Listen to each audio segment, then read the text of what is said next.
Hello guys, this is Pawan Verma. Welcome to online learning platform of aviation institute. So guys, मैं यहाँ पे discuss करने आया हूँ कि एक वैकेंसी आई हुई है इंटेलिजेंस ब्यूरो की, इंटेलिजेंस ब्यूरो रिक्रूटमेंट 2023, जिसमें आपको सिक्योरिटी असिस्टेंट की जॉब के रिलेटेड नोटिफिकेशन आया हुआ है। टोटल वैकेंसी उसकी 1675 है।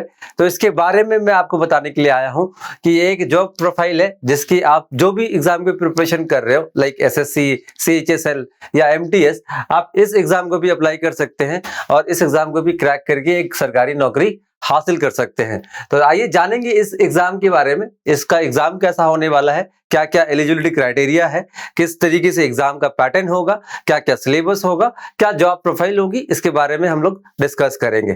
तो चलिए देखते हैं कि इसमें क्या क्या चीजें हैं जो हमें जानने की जरूरत है। इसकी एग्जाम डेट कब से स्टार्ट होगी, एग्जाम डेट जैसे कि यहाँ पे कुछ पॉइंट लिखे गए हैं हमने कि रिक्रूटमेंट ऑर्गेनाइजेशन कौन सा है, तो ऑर्गेनाइजेशन है intelligence bureau, ministry of home affair, मतलब जो गृह मंत्रालय है। जैसे गृह मंत्रालय किसके पास है, तो अमित शाह, तो उसके मिनिस्ट्री के अंडर आता है ये इंटेलिजेंस ब्यूरो। जॉब प्रोफाइल क्या है, तो security assistant and MTS. Security assistant मतलब आपके सिक्योरिटी के रिलेटेड होगी, law security, law and order maintain करने की वो प्रोफाइल है जॉब का। इसका एडवर्टीजमेंट नंबर दिया हुआ है। Total vacancy 1675। फाइन। इस जॉब की सैलरी और पे स्केल के बारे में अगर बात करें तो 21,000 से लेके 69,000 तक आपका पे हो सकता है। That is level 3 payment. Fine. Job location all over India होगा, कहीं भी आपकी पोस्टिंग हो सकती है। और लास्ट डेट अप्लाई करने की है 10th of February 2023। एक्चुअली ये स्टार्ट हो रही है 21 जनवरी से, 21 जैन से ये स्टार्ट होगी फॉर्म फिलिंग 2023, और ये चलेगी कब तक, लास्ट डेट है 10th February 2023 तक। और मोड ऑफ अप्लाई ऑनलाइन है, ऑनलाइन एप्लीकेशन है। जैसे जो वेबसाइट है हमारा mha.gov.in, इस वेबसाइट में आप जाकर डायरेक्टली उस लिंक पे क्लिक करके अप्लाई कर पाएंगे 21 जनवरी के बाद से, मतलब 21 जनवरी से आप जाकर अप्लाई कर पाएंगे। ठीक है। अगर देखी जाए तो इस एग्जाम के लिए बहुत मारामारी होगी, क्योंकि इसकी एलिजिबिलिटी जो है, एलिजिबिलिटी जो बोला जाता है ना कि क्वालिफिकेशन क्या होना चाहिए, तो 10th स्टैंडर्ड वाले लोग जो 10th क्लास पढ़ रखे हैं वो अप्लाई कर सकते हैं। तो अगर 10th क्लास पढ़ रखे हैं वो अप्लाई कर सकते हैं, तो कहने का मतलब है कि इस एग्जाम में कंपटीशन तो होगी। जो 10th क्लास पढ़ा है वो भी अप्लाई करेगा, जो 12th पढ़ चुका है वो भी अप्लाई करेगा, जो ग्रेजुएशन कर रहा है या कर चुका है वो भी अप्लाई करेगा, जो पीजी कर चुका है यानी कि पोस्ट ग्रेजुएशन वो भी अप्लाई करेगा। इवन जो जो लोग पीएचडी कर लिए हैं ऐसे भी कुछ लोग होंगे जो अप्लाई करेंगे। तो इस एग्जाम में मतलब ऑर्गेनाइजेशन जो है, जैसे कि कहते हैं ना कि जॉब कर रहे हो, कहाँ जॉब कर रहे हो, आईबी के अंडर, तो एक स्वैग होता है। तो वही बात है कि जिस ऑर्गेनाइजेशन के अंडर आप जॉब करेंगे उसके लिए आप कोई भी क्वालिफिकेशन आपकी है, चाहे आप पीएचडी कर रखे या बीटेक कर रखे, तो इसको अप्लाई करने वाले लोग काफी सारे होंगे। तो आप अगर 10th क्लास पढ़ चुके हैं या 12th का एग्जाम दे चुके हैं तो आप इसको अप्लाई कीजिए, आप एग्जाम को एक्सपीरियंस कीजिए। ठीक है।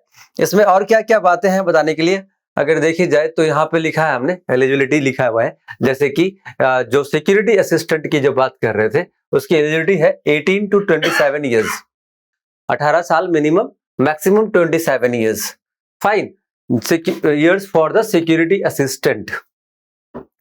और उसका क्वालिफिकेशन कितना होना चाहिए, 10th पास। वैकेंसी इसकी टोटल कितनी है, 1525। 150 वैकेंसी है एमटीएस में। एमटीएस की बात करें तो 18 से 25 साल होना चाहिए, 18 year minimum, 25 year maximum for MTS, multitasking service.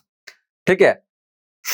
हाँ, डेट कैलकुलेशन कहां से कहां तक होगा, तो 10 to 23 तक में डेट कैलकुलेशन करेगा। मतलब इस डेट से पहले आपका 27 साल पूरा नहीं होना चाहिए या फिर 25 साल पूरा नहीं होना चाहिए। ठीक है। और जो गवर्नमेंट की रिलैक्सेशन है, जो रिजर्वेशन की बात है, उसके अकॉर्डिंग रिलैक्सेशन भी दी जाएगी, जैसे एससी एसटी को दिया जाता है। फिलहाल हम यहाँ पे जान रहे हैं कि सिक्योरिटी असिस्टेंट में जब आप अप्लाई करेंगे 10th क्लास आपकी मिनिमम क्वालिफिकेशन होनी चाहिए। एमटीएस में भी आपकी क्वालिफिकेशन मिनिमम 10th क्लास होनी चाहिए। ठीक है। तो इसमें अप्लाई करने वाले वो ग्रेजुएशन वाले भी होंगे, बीटेक वाले भी होंगे, पोस्ट ग्रेजुएशन वाले भी होंगे, ठीक है, तो ये माइंड में रखिएगा। और अगर जॉब प्रोफाइल की बात करें कि किस तरीके का जॉब होगा, जॉब में क्या हमें काम करना पड़ेगा, तो उसके बारे में हम लोग सब जान लेते हैं कि सिक्योरिटी असिस्टेंट में क्या होगा। The security assistant assist the security officer in collecting information regarding security law and also order problem. Law and order का प्रॉब्लम अगर होता है तो उसको मेंटेन करना है। कलेक्शन मतलब इंफॉर्मेशन कलेक्ट करने के लिए आप सिक्योरिटी ऑफिसर असिस्ट करेंगे, मतलब सिक्योरिटी असिस्टेंट बनेंगे। तो ये एक प्रोफाइल हो गया। They are also responsible for reporting matter to the police as per the direction of the authority. Police को मैटर मतलब वहां पे जैसे कोई कांड हो गया या कुछ हो गया तो उस बात को आप पुलिस तक पहुंचा सकते हैं, सिक्योरिटी असिस्ट कर सकते हैं। तो ये एक प्रोफाइल है। They have to carry out patrolling and checking duties during the day and night. किसी किसी एरिया में जैसे एक्साइज आईबी का अंदर आता है तो आपको पेट्रोलिंग करने की, चेकिंग करने की, आपको जिस एरिया में आपकी पोस्टिंग होगी वहां पे आपको ये काम करना होगा। मतलब इन केस मतलब आपको कहा जा रहा है कि आपको यहाँ पे पेट्रोलिंग करनी है, चेकिंग करनी है। तो ये आपका जॉब प्रोफाइल होगा सिक्योरिटी असिस्टेंट में। और यहाँ पे क्या बातें हैं जानने के लिए कि एग्जाम कैसा होने वाला है, कि एग्जाम में क्या क्या मोड होगा, क्या क्या चीजें पूछी जाएगी, किस तरीके से एग्जाम होगा, right. Selection process of home affair IB security assistant में किस तरीके से एग्जाम होगा, क्या क्या स्टेज है। तो पहला यहाँ पे लिखा हुआ है कि टीयर 1 का पेपर होगा, रिटन एग्जाम होगी, ऑब्जेक्टिव एमसीक्यू टाइप होगी, ठीक है, रिटन एग्जाम होगी। दूसरा टीयर 2 होगा, टीयर 2 में आपका रिटन एग्जाम होगा, डिस्क्रिप्टिव पेपर होगा, ऐसे राइटिंग, लेटर राइटिंग वगैरह वगैरह, यहाँ पे डिस्क्रिप्टिव पेपर होगा। उसके बाद जिस जगह से आप अप्लाई कर रहे हैं रीजनल लैंग्वेज आनी चाहिए, तभी ना लोकल आप सिक्योरिटी प्रोवाइड कर पाएंगे। तो लोकल लैंग्वेज टेस्ट, ठीक है, लोकल लैंग्वेज टेस्ट होगी। देन ये स्टेज के बाद इंटरव्यू कनेक्ट किया जाएगा, इंटरव्यू के बाद डॉक्यूमेंट वेरिफिकेशन, मेडिकल एग्जामिनेशन वगैरह वगैरह, ये स्टेज है। फाइन, सिक्योरिटी में जाएंगे तो ये मेडिकल एग्जामिनेशन वहां पे एक ऐड हो जाती है। तो यहाँ पे देखिए कि रिटन एग्जाम में क्या चीज पूछा जाएगा, किस तरह से पूछा जाएगा। यहाँ पे हमने यहाँ पे लिख रखा है कि टीयर 1 में आपको रिटन एग्जाम में क्या क्या चीजें पूछा जाएगा।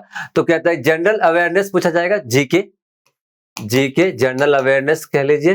क्वांटिटेटिव एप्टीट्यूड जो हर एग्जाम में पूछा जाता है, क्वांटिटेटिव एप्टीट्यूड, मैथमेटिक्स लाइक आपकी number system, profit loss, basic सब पूछा जाएगा, क्योंकि उसमें हाई लेवल का या बैंकिंग या एसएससी सीजीएल के लेवल का तो पूछा नहीं जाएगा, बेसिक लेवल का पूछा जाएगा।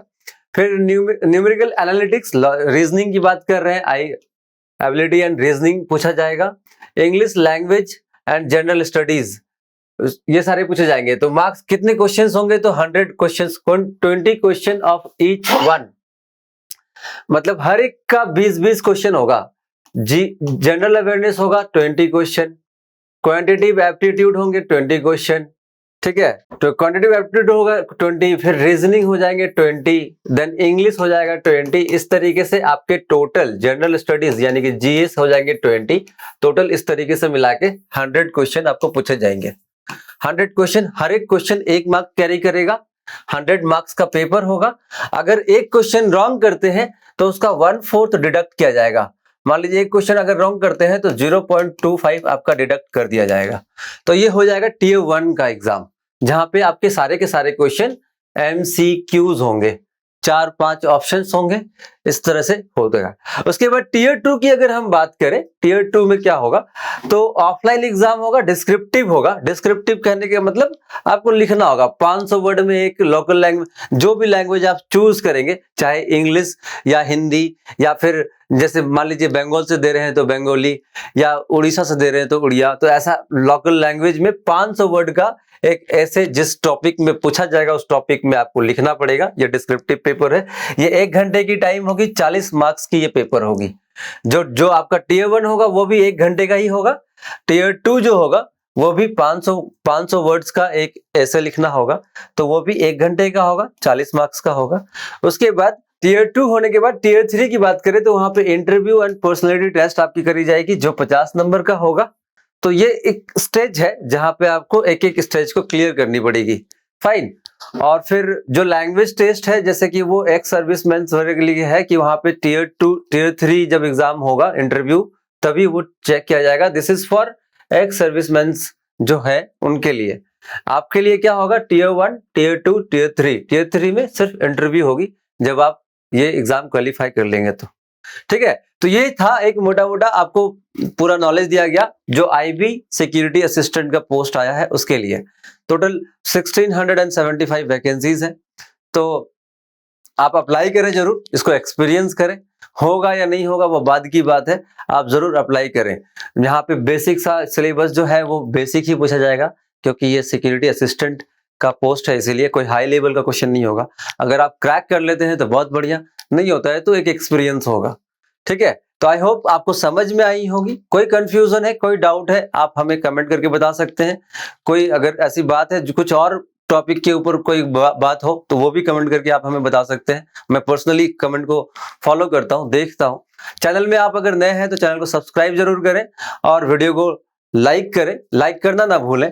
और फिर मिलूंगा मैं और भी नए वीडियोस के साथ और भी नए क्वांटिटेटिव एप्टीट्यूड के क्वेश्चन के साथ। तब तक के लिए ख्याल रखें। Thank you for giving time.